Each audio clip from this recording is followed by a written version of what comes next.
akan mengenal keris. Kita mengenal ada keris itu tentang dapur, pertama besi bahan. Saya tidak akan masuk ke situ karena itu mungkin masih belum. Dapur, pamor, dan tangguh. Kenapa saya mengurutkan dapur yang pertama? Sebelumnya mohon maaf, saya diberi waktu berapa menit? Sampai pagi. Sampai puas woy. Sampai paham woy.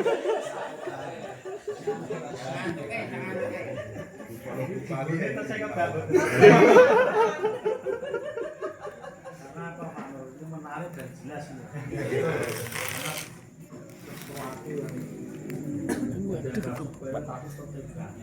Sami mboten napa-napa. Iki kali disami nggih. Nika sate kemawon. Mboten sepaneng-sepaneng. Nah, kemudian saya masuk ke dapur. Kadang di grup ini dapur apa? Kadang ada juga yang japri. Ini dapur apa, Mas? Nah, terus kalau kadang nggih batin. Dapur rumah sama aku ya paham. Ya mungkin karena saya setiap hari memang bergelut dengan keris. Karena keseharian saya memang membuat waraka, kadang habis, kadang juga bikin keris. Jadi kemarin saya bikin tilam sari, tapi ya enggak begitu bagus karena saya sebenarnya basicnya bukan empu. Saya basicnya empu arit, Pak. Saya basicnya pandai besi dan berusaha untuk nguri-uri budaya dengan mengembangkan pengetahuan saya tentang besi. Jadi mohon maaf kalau misalnya nanti apa yang saya sampaikan itu ada yang kurang, ada yang salah, ada yang tidak pas, itu saya mohon koreksi saudara-saudara semua. Kita akan masuk ke dapur. Dapur itu merupakan atau boleh kita sebut juga ciri-ciri atau bentuk sebenarnya. Analoginya begini, sama-sama namanya Mbah Yanto Baran, Mbah Yanto Ponjong. Ketika orang mencari, saya cari Mbah Yanto. Mbah Yanto yang bagaimana? Yang kumisan, podo-podo kumisan gitu. Yanto sing cilik padha-padha cilik. Tapi yang alisnya begini. Nah itu sudah menunjuk pada ciri-ciri fisik. Nah dapur keris itu ada begitu banyak dan mempunyai ciri-ciri sendiri. Nah ciri-ciri itu dinamakan rician dalam istilah keris. Jadi dari keris dengan dapur paling sederhana brojol sampai mungkin yang kalawijan atau yang dengan tangguh-tangguh tertentu itu ada perbedaan ciri. Misalnya sekelas Mataram dengan Madura ternyata sama-sama lu 13 tapi yang Madura punya jenggot. Nah itu kan yang membedakan nanti pembuatnya atau daerahnya atau tangguhnya. Nah kita malam ini mau belajar tentang rician.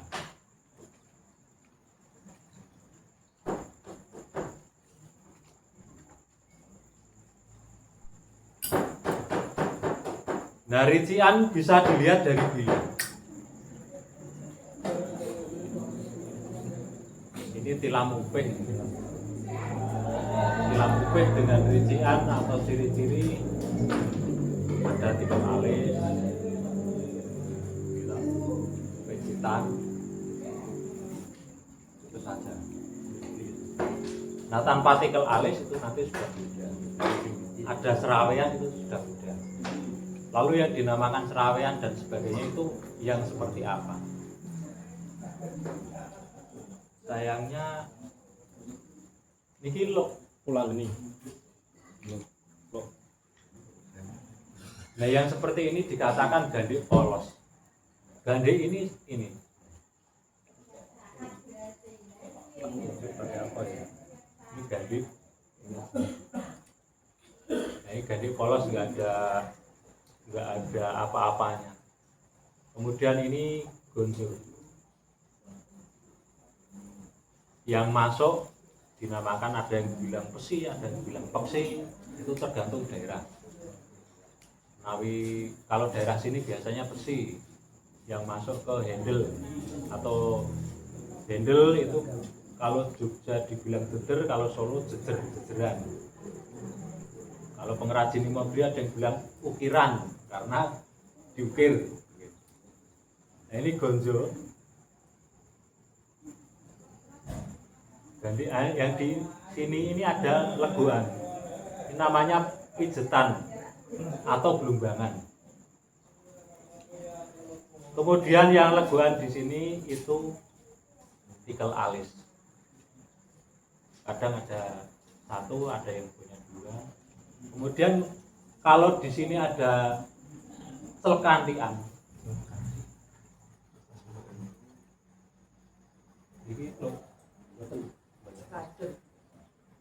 Ini namanya kembang kacang.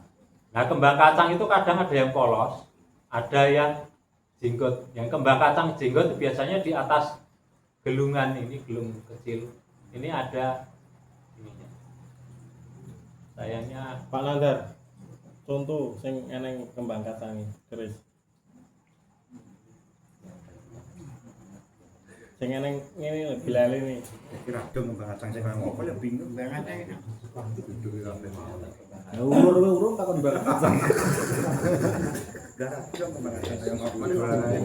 Isone kok cikok kabeh sing ndi ngono kan. Tilang.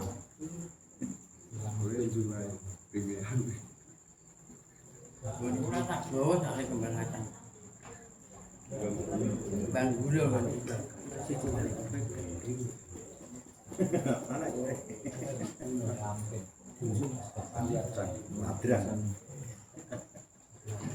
kembang goyang. Makan terus.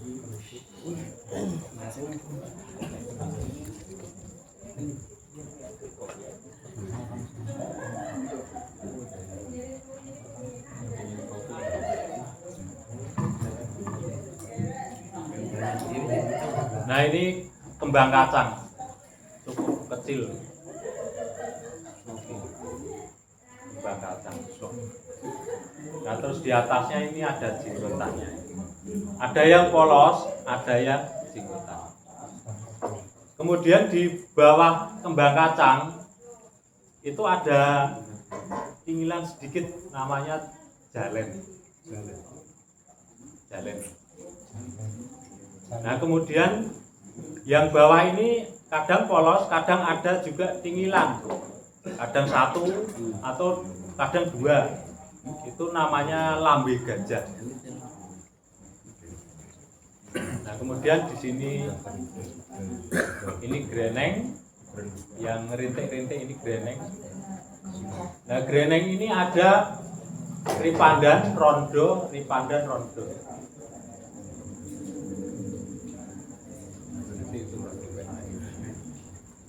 Nah lalu kadang kita akan menemui di sini ada belumbangan juga di sini. Nah seperti ini. Kadang satu, kadang dua, yang dinamakan sogoan. Sogoan kalau di depan namanya sogoan depan, belakang sogoan belakang. Kemudian ujung sogoan yang di sini itu dinamakan puyuan. Puyuan. Mungkin dari kata dasar apa Mbak Yanto?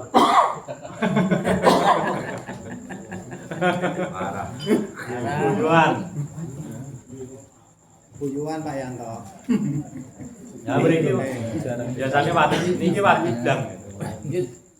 Mriki wadidang. Nah, wadidang itu kadang ada rondo nunutnya.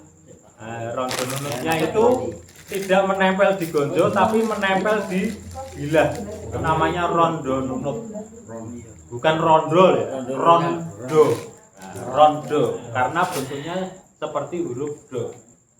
Nek dinuti rondo Kalau kalau dikatakan secara tepat ya rondo nunut ya. Nunutnya tekan ngendi mbok ora ngerti ya.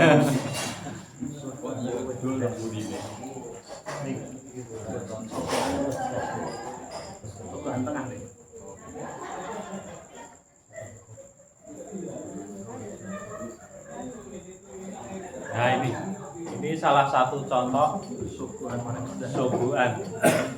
suguhan depan, suguhan belakang. Nah, ujung dari suguhan ini yang disebut kuyuan. Lalu kemudian ada juga keris yang seperti tilam upik, tapi di sini ada semacam membentuk garis dan garis, kemudian dalamnya agak legok, yaitu namanya serawean. Disebut serawean itu daerah sini.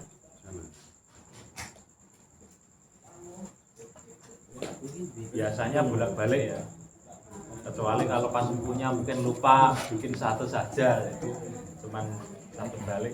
Nah ini serawean. Serawean, kemudian ada keris yang seperti dapur-dapur jalak, itu tengahnya itu seperti ada lidi. Nah, ini namanya odo-odo sampai atas, odo-odo. Jadi kadang besar lidi, semakin ya yang ligir-ligir, semakin kecil odo-odo biasanya dianggap semakin keahlian sang empu semakin bagus karena mampu membuat odo-odo yang begitu halus. Ada juga odo-odo yang seperti lidi, jadi bulat. Pernah saya temui dapur Singobarong, itu odo-odonya bulat bener, gilik kados odo dari bawah sampai atas. Ini odo-odo. Kemudian sayang di sini nggak begitu komplit ya. Kalau saya mau menunjukkan busen, lis-lisan itu agak susah karena contohnya tidak ada. Tapi biasanya busen itu dari sini. Kemudian ada juga seperti Megantorot dan beberapa kayak Mundarang kalau misalnya. Itu ada sini agak legok. Ada namanya kruwingan. Jadi agak legok, kemudian ada lis-lisan agak limpo itu dinamakan busen. Itu sekilas tentang rincian-rincian keris. Kemudian ada berbagai macam bentuk kembang kacang. Ada kembang kacang yang seperti ini ada yang belum wayang, ada yang macam-macam. Ada yang pogok, ada yang muku bimo seperti terdapat dalam keris Megantoro, ya bentuknya seperti muku bimo begini saja. Mogok seperti Pasopati, mungkin ini Mas Indri. Pulanggeni. Oh pulanggeni. Nah, pogok itu hanya seperti irunge ganong. Nah niku. Bentuke namung ngeten iki. Jadi ada 3 bentuk dasar kembang kacang. Kalau polos seperti ini namanya kan gede polos. Sampai di sini mungkin ada yang mau menambahkan, mungkin ada yang saya sampaikan, ada yang terlewat. Nek lalor mengeng niku masuknya kembang kacang atau apa niku sing ngaten? Nah, laler mengeng niku kembang kacangnya kebalik. Kembang kacang harusnya turun begini. Kalau lar mengeng niku Lalor mengeng. ada juga yang sepertinya bolak-balik seperti pada keris panji penganten. Ini turun, ini naik. Ada juga yang seperti itu. Ada juga keris yang ada ininya. Ini keluar lincip. Nah, ini namanya kuda setegal. Jadi sebelum kita memasuki atau mengenal dapur, kita harus hafal dulu rincian sebuah keris. Baru kita mampu untuk mengidentifikasi ini masuk dapur apa. Karena apa? Karena banyak sekali pusaka yang sangat mirip. Misalnya seperti ini. Ini jalak sangu tumpeng. Tapi kalau misalnya dikasih greneng, ini sudah beda. Ini sudah menjadi Panji Anom.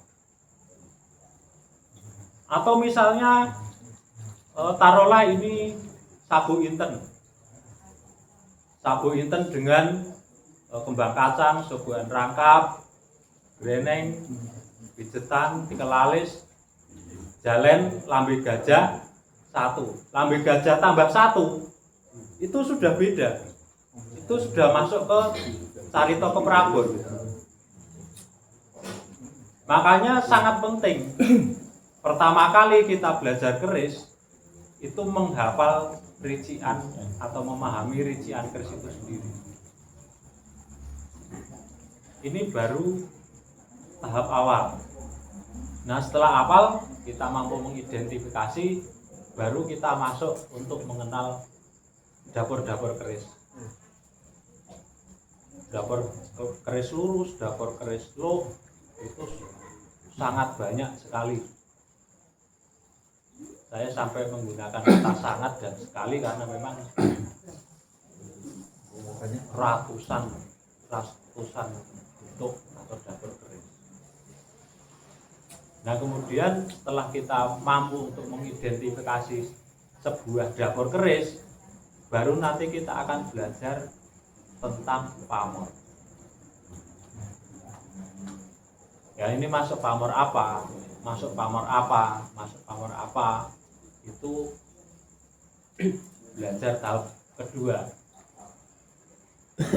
Nah, dan setelah itu baru belajar nangguh.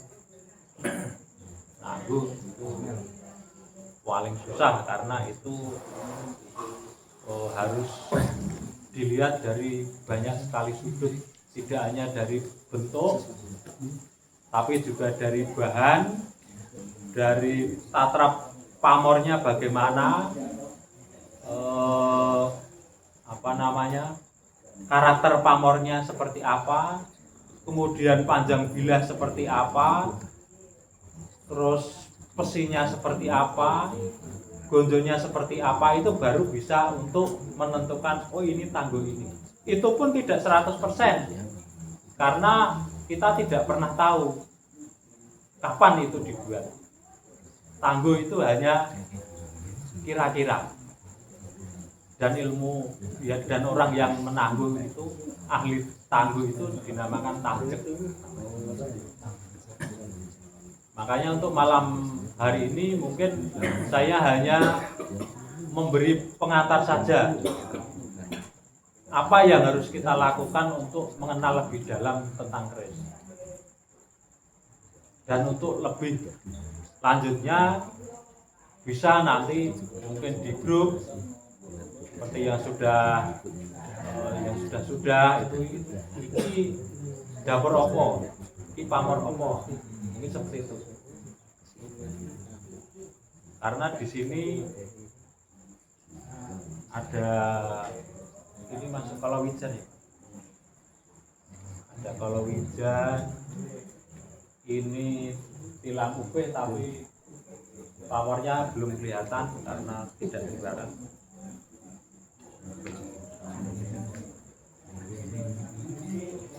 Terus ini jalak sangu tumpeng, ada suguhan rangkap, tikel alis, gandik polos. Itu saja.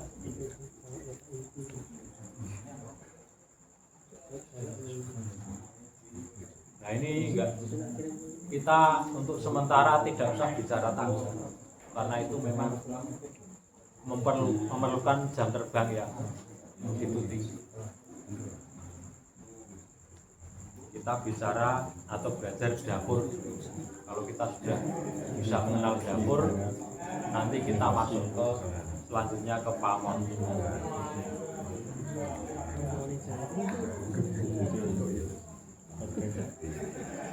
Ini juga tilam UP, ada tikel alis dan pejitan atau bungkaman saja, tidak ada serawean. Kalau ada serawean masuk tilam sari, serawean dan ingil masuk tilam sari. Ini pamornya jepret. Niku Mas kajengen do kenal pulang geni kados napa? Nggih. Nah, ini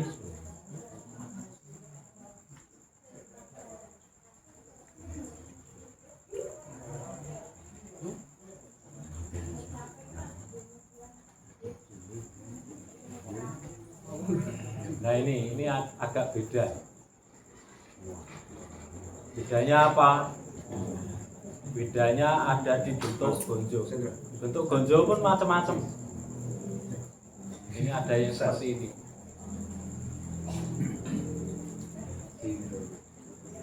Lap lintah. Lap lintah itu loknya gini. Ada 1, 2, 3. Kalau cuman tengah saja itu wilut. Kalau ini kan di sini masih ada loknya. Itu namanya kelap lintah. Nah, ini greneng.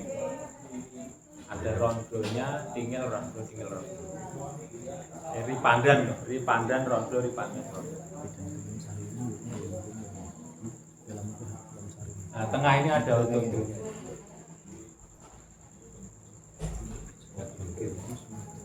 Dan ini ada serawean.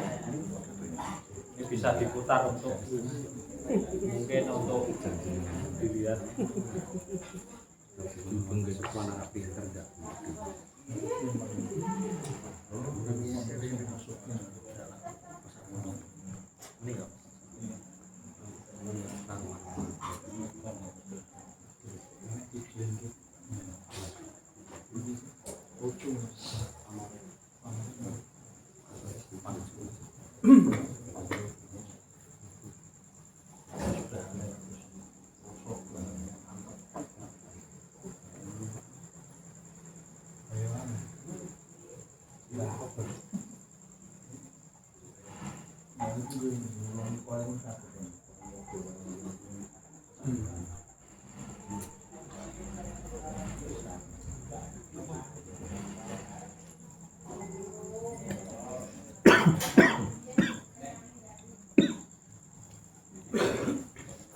Nah, ini yang jalak sangu tumpeng tadi dengan rincian silakan dicermati. Yang tengah ada suguhan rangkap, suguhan depan belakang, ada pijetan atau bunggangan, dan ada tikel alis.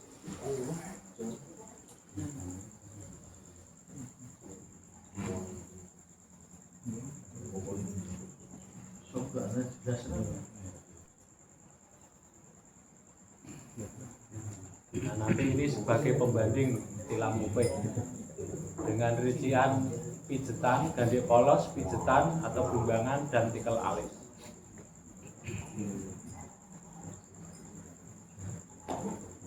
Jadi kenapa saya edarkan? Supaya kita juga mengamati, tidak hanya ini dari jauh nggak kelihatan, tapi kalau mengamati satu persatu itu lebih efektif untuk belajar. Mulane iki sing anu cilikan iki ya ono.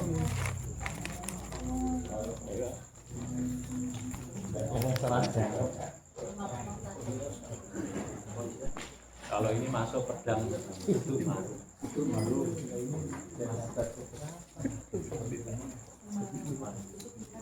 Dan kita ya toh. Dan Dias. Oden.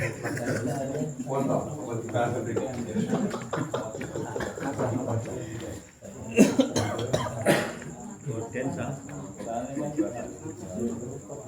Pesek.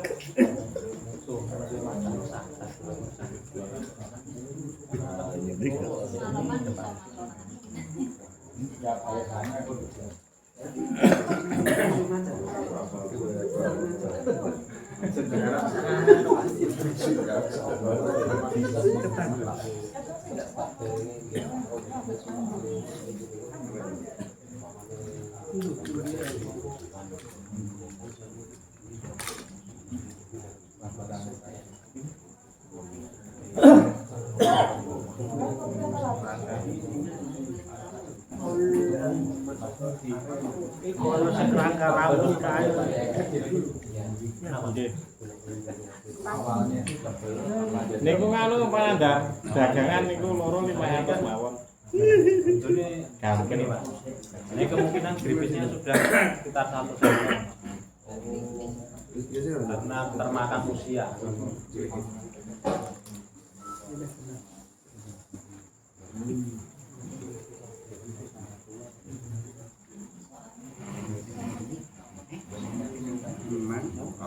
Kalau ini salah satu contoh dengan gonjo iras ya, karena gonjonya menyatu dengan gila, bukan terpisah. Kebanyakan keris itu gonjonya itu kan terpisah, jadi dimasukkan terakhir setelah gilanya selesai. Kalau ini gonjonya iras.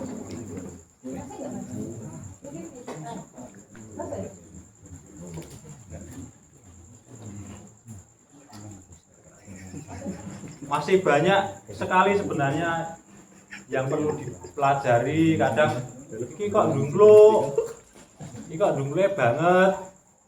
Nah ini juga bisa menjadi titian tanggung mana toh. Nah kecondongan keris terhadap besi ini dinamakan condong leleh. Ini condong leleh 15 derajat. Biasanya nek kon kulinonya belum dulu. Oh ini condong leleh 30 derajat. Mas Adi, nek niki emang Beda-beda. tidak ada anu niki. Napa Grene jenenge? mboten wonten.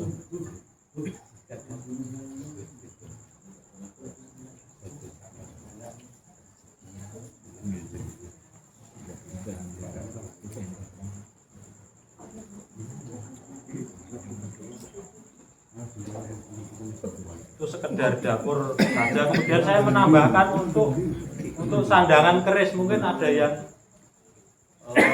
kalau di daerah Gunung Kidul kebanyakan nih ya, aku gawe nang sing Mataraman Mas. Nah seperti itu. Anggapan orang Gunung Kidul kebanyakan yang Mataraman itu seperti ini. Yang dari juga. Tapi sebenarnya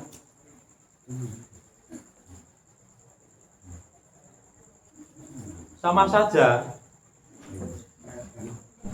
Ini juga Mataram, cuman etan. Nah, ini yang kulon. Tapi kita paling tidak nanti ketika mempunyai pemahaman, kita bisa meluruskan tetangga-tetangga kita. Ini yang namanya Gayaman Jogja. Ini Gayaman Solo, bisa dibedakan ya? Bentuknya beda banget.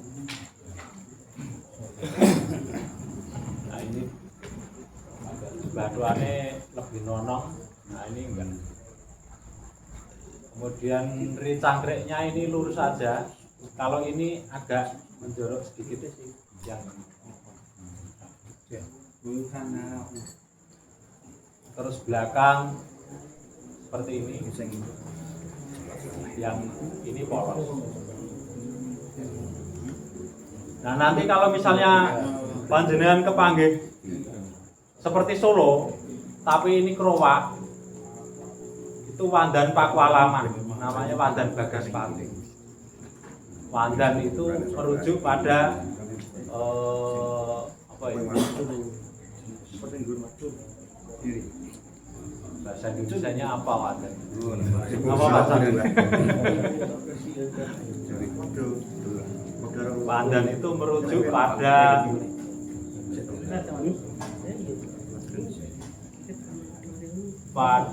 asal.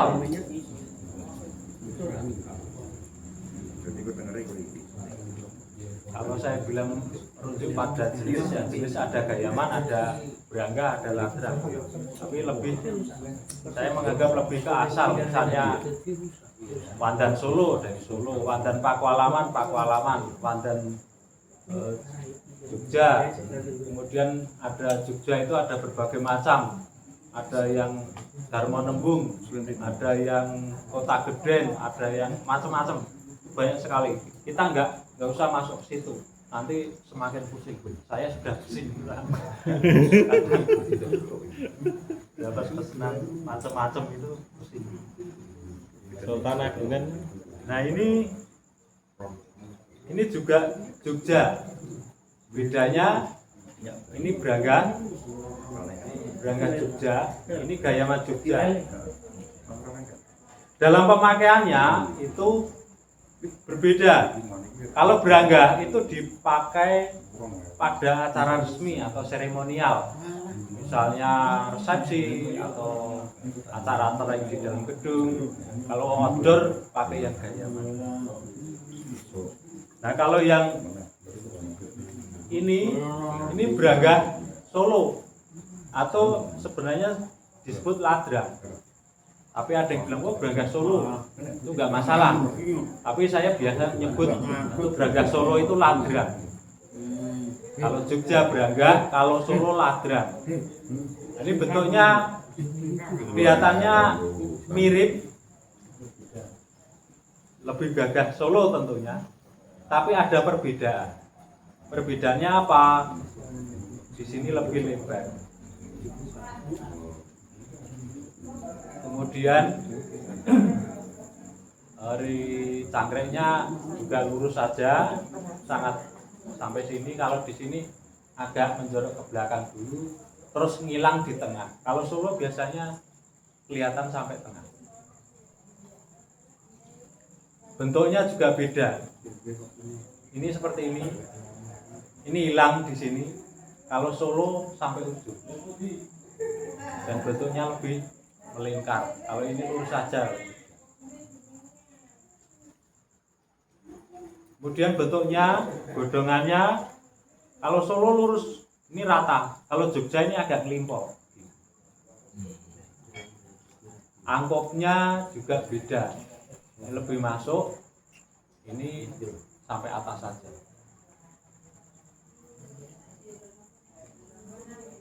Depannya juga beda. Ini nonong. Ini enggak begitu pesek. Ini nonong. Itu sekilas tentang warangka supaya nanti mungkin di pas acara kampung rasulan atau apa bisa menjadi pemahaman. Oh kowe nganggo Solo ora trep, wong iki acarane Jogja. Oh iki nganggo Jogja ora trep, wong acarane acara Solo. Seperti itu. Biar boten obranco. Karena beberapa kali saya temui dukun manten pun tidak paham pakaian Jogja, belangkon Jogja, tapi terusnya Solo. Ini nek dieleke ya nesu barang. Saya pernah dagang bayat. Saya pernah. Loh Pak, ini manten gaya apa? Gaya Jogja. Nah kok kerisnya Solo, ah malah nesu. Wis sok tahu kowe. Wis ben. Itu kue neng Jogja kok. Kemudian deder atau handle pun berbeda ya. Jogja, Solo ada nunggak seminya. Kalau Jogja enggak polos, lebih kecil. Ini ada berbagai macam bentuk juga tentang handle ini dan kita malam ini tidak usah dulu. Itu bagian saya aja yang pusing. Karena ada Solo Keplayu, ada saya juga lupa. Banyak sekali kan. Tempuyangan. Nah, kadang ada ini deder Solo kok ada nunggak seminya. Nah, itu punya Pakualaman. Sanggitannya dengan warangka Pakualaman. Modelnya Jogja, tapi mempunyai tunggak semi. Nah, itu Pakualaman. Nah, kalau dipakai di sini pas acara-acara yang berkaitan dengan Keraton Jogja masih bisa pakualaman karena juga itu masih wilayah di sini. Tapi sebenarnya bukan masalah boleh atau tidak boleh, cuman kita empan papan, oh ini acaranya sopo. Kalau memang itu acara umum, meskipun di sini pakai Gagrag Solo tidak masalah. Tapi kalau acara-acara yang berkaitan dengan mungkin acara-acara yang berkaitan dengan keraton, itu lebih baik kita mengikuti tata cara yang ada. Kecuali kalau memang ada panyembuyung dari wetan, nah itu menggunakan pakaian adat Solo itu enggak masalah. Nah, saya kira sekilas itu dulu apa yang saya sampaikan. Sampai di sini mungkin ada koreksi atau ada tambahan atau apa, monggo saya persilahkan. Untuk kembang kacang ya. Kembang kacang itu kenapa harus ada kembang kacang? Itu untuk menandakan apa ya? Saya sendiri tidak paham kenapa harus ada kembang kacang, Pak. Betul, saya jujur, saya tidak paham sampai sekarang. Kenapa harus diberi kembang kacang? Kenapa enggak kembang deli apa-apa? Saya juga enggak tahu. Tapi sekilas sebenarnya kalau saya amati, ini sebenarnya seperti lambe gajah. Seperti telalai gajah. Apakah itu untuk menandakan si pembuat si empunya itu pembuat kerisnya itu apa mungkin tahun pembuatannya atau apa? Oh tidak, kembang kacang itu mungkin untuk pemakaman keris itu mungkin dulunya tidak ada, tapi seiring berkembangnya zaman dan perlu itu didokumentasikan, dan karena begitu banyak bentuk mungkin perlu untuk dipakamkan akhirnya. Masalah harus ada atau tidak itu tergantung pada pemesan atau tergantung pada empu. Dan biasanya pemesan kan, aku pengen gaweno keris tak nggo katon terman keluarga, wis cukup tilam sari atau tilam upik karena itu lambang keterangan keluarga. Ora perlu kembang kacang. Mungkin nek model begini dikasih kembang kacang sudah beda namanya. Sudah beda namanya. Dan bentuk dari kembang kacang itu sendiri itu seperti telalai gajah. Nah, ini kalau diamati benar, ini seperti belalai gajah dan ini seperti kepala. Dan ini yang jalan ini seperti layaknya tulang. Makanya ada di sini disebut lambe gajah. Ini seolah-olah seperti gambaran gajah itu sendiri. Nah, gajah itu pada waktu itu melambangkan apa? Melambangkan sebuah kekuasaan. Kalau dalam ukiran sejarah itu kan ada yang di dalam ukiran itu ada kilasan gambar ukiran belalai sama bibir gajah juga termasuk gading dalam ukiran. Ini ukir itu kan ada yang untuk Majapahit kan mengutamakan ke gajah. Tapi kalau untuk Mataram kan beda lagi. Nah, ini sumbernya kan keris-keris Mataram itu juga tidak terlepas dari Majapahit, Pak. Karena ini sebuah perkembangan era. Jadi bahkan keris-keris Mataram itu juga tidak lepas dari Majapahit, karena empu-empu Mataram itu juga dari Majapahit.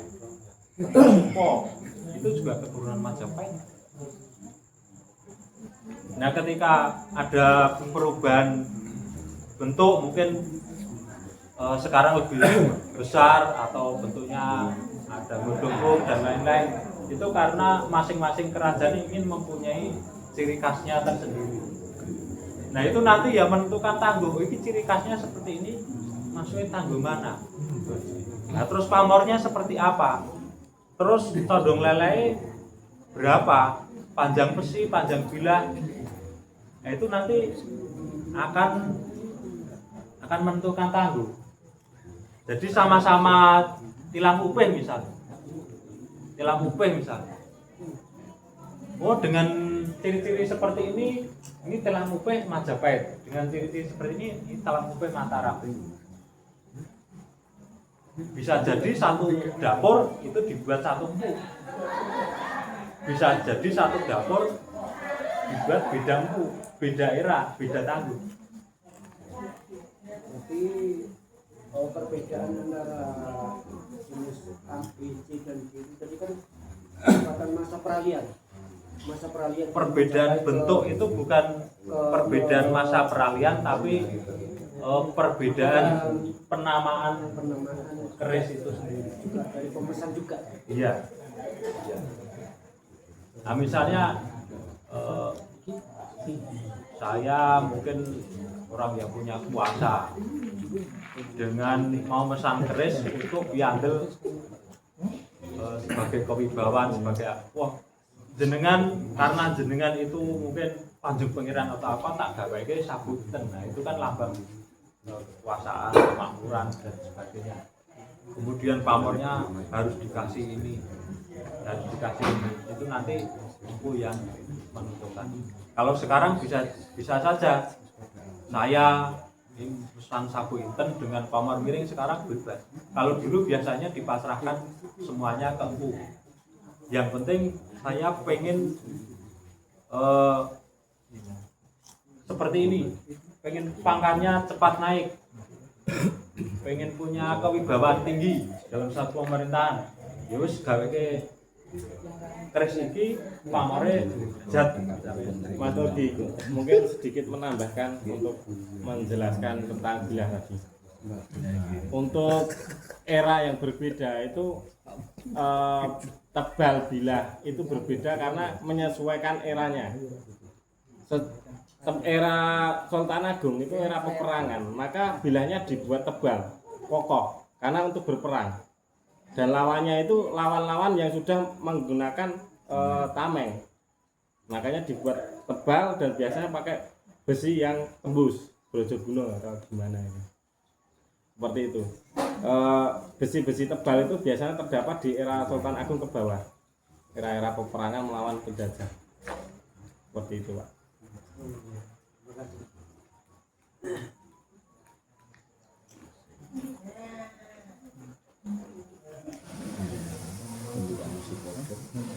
Ada tambahan lain? Untuk lahan dari warangka itu apakah ada khusus untuk bahan-bahan itu, apa menyesuaikan dari bilah keris itu sendiri? Untuk bahan warangka pakem untuk Jogja itu biasanya ada timoho, awar-awar, adem hati. Tapi mungkin paling prestis untuk Jogja adalah timoho, Pak. Cendana. Ya, kalau Solo itu cendana wangi, Rembalo, Aceh itu paling prestis. Biasanya untuk sekarang sudah mulai bisa menikmati ya, tapi teman-teman saya Solo seperti teman saya Wonogiri, saya baru bisa menikmati keindahan timoho baru beberapa bulan. Timoho itu seperti ini, Pak. Beda. Ini timoho. Nah ini terus Rembalung Jawa. Oke.